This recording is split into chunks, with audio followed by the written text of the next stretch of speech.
La plupart des biens que nous consommons s'inscrivent dans un modèle d'économie linéaire.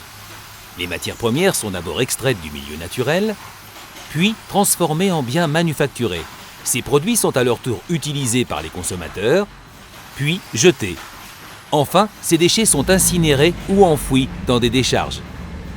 Aujourd'hui, ce modèle, qui n'est pas durable, doit être remplacé par un modèle d'économie circulaire, dont le meilleur exemple est la boucle matière du papier.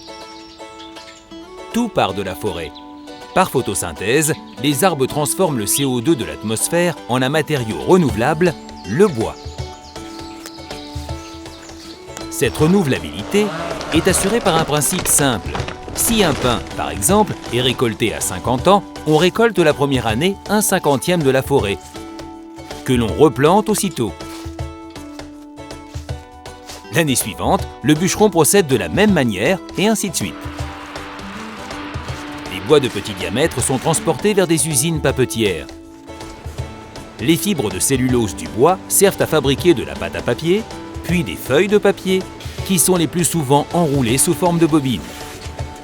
Les autres composants du bois, impropres à la production de papier, sont valorisés énergétiquement sous forme de vapeur ou d'électricité. À leur tour, les bobines servent de matière première à des usines qui les transforment en de très nombreux produits finaux.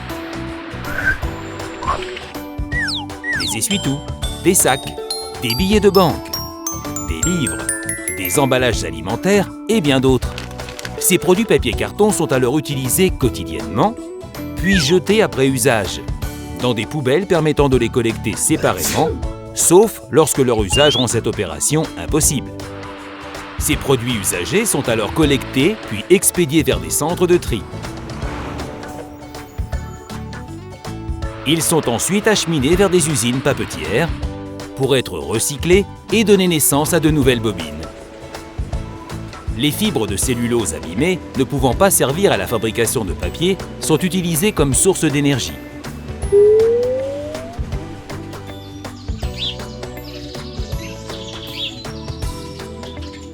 Le CO2 émis lors de la production d'énergie sera de nouveau capté par les arbres. Ainsi, la boucle est bouclée. Cette boucle vertueuse valorise une ressource renouvelable, le bois. L'industrie papetière permet la fabrication de biens utiles à la vie de tous les jours et largement recyclés. Avec cette boucle matière, l'industrie papetière prend toute sa part à la préservation des ressources naturelles et à la lutte contre le changement climatique. Elle est un bel exemple d'économie circulaire.